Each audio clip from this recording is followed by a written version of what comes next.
Assalamualaikum warahmatullahi taala wabarakatuh.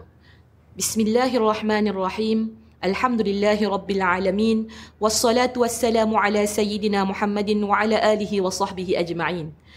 Muslimin muslimat yang dirahmati Allah sekalian, pada petang yang penuh barakah ini, saya ingin berkongsi tentang topik berakhlakkan Al-Quran di luar Ramadan. Akhlak Nabi yang disebutkan khuluquhul Quran, kita pernah dengar, itu adalah daripada hadis Sayyidatina Aisyah yang pernah ditanya mengenai akhlak baginda Rasulullah sallallahu alaihi wasallam. Lalu beliau menjawab, adapun akhlaknya itu adalah Al-Quran. Nabi SAW ialah contoh ikutan yang utama bagi kita kerana akhlaknya yang tersangat mulia. Bahkan di dalam Al-Quran sendiri, Allah Subhanahu Wa Taala memuji Nabi SAW dalam surah Al-Qalam ayat 4 yang berbunyi, A'udzu billahi minasyaitonir rajim. Wa innaka la'ala khuluqin 'azim. Sadaqallahul azim, yang bermaksud, dan bahawa sesungguhnya engkau mempunyai akhlak yang amat mulia. Muslimin muslimat, akhlak Nabi ini memikat hati sesiapa pun yang melihatnya dan berada bersamanya. Akhlak mulia Nabi SAW tidak terhad kepada ahli keluarga, sahabat dan kaum kerabat sahaja, malah meliputi seluruh makhluk, termasuk juga terhadap tanaman dan juga haiwan. Muslimin muslimat yang dikasihi, di sini saya juga ingin berkongsi beberapa tips bagi mendekatkan diri dengan Al-Quran. Antaranya yang pertama, bacalah Al-Quran walau beberapa ayat dalam sehari. Jadikanlah ia suatu kebiasaan, kelaziman kita sehingga kita merasakan sebagai suatu kehilangan atau ada sesuatu yang tidak lengkap dalam rutin harian kita apabila kita meninggalkannya. Kedua, mendengar bacaan para qurra dan menghayatinya. Yang ketiga, menghafal seberapa boleh beberapa surah yang pendek atau yang lazim kita baca di dalam solat kita. Yang keempat, memahami maknanya dan tafsirannya melalui pengajian-pengajian sama ada di dalam talian atau di luar.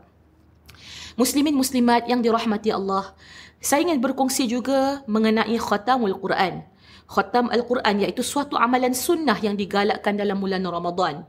Namun, tidak semua kita yang mampu berbuat demikian kerana keterbatasan masing-masing seperti kesibukan komitmen keluarga, pekerjaan dan mungkin kurang kefasihan membaca. Yang penting, jika tidak mampu mengkhatam seluruh Al-Quran pada bulan Ramadan, janganlah pula kita tinggalkan membaca Al-Quran sama sekali. Bacalah seberapa banyak yang kita mampu dalam sehari dan jadikanlah ia suatu rutin harian.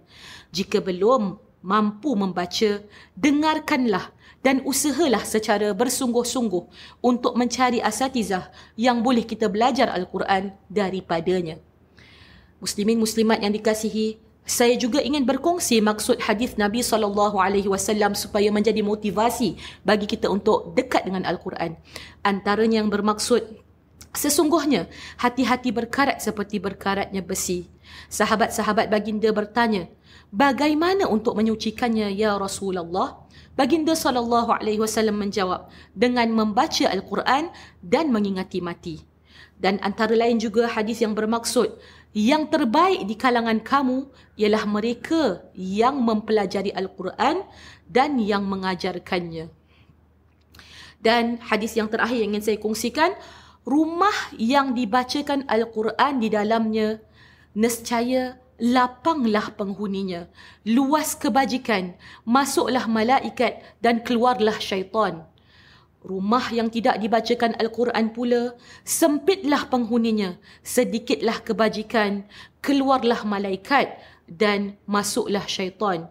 Semoga selepas ini kita makin sungguh-sungguh untuk membaca Al-Quran dan menjadikan ia teman karib kita.